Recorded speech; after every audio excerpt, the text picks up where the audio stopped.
برادران عزیزم، مسجد به خود آداب ها دارد. پس هر کسی که خداوند جل و علا در قرآن می‌فرماید و من یعظم شعائر الله فانها من تقوى القلوب، هر کس که شعائر دین ما رو، شعائر ما رو اگر احترام گذارد، او ما رو احترام کرده است و از تقوای او است، از پرهیزگاری او است، از نشانه کامل ایمانی او است.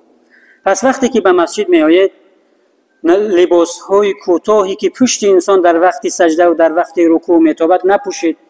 لباس هایی که صورت دارند که نماز خود انسان نمازگزار و آنانی که در چشمشون همون صورت میافتد نماز دیگران و نماز خود را بیکار و فاسد نکنند.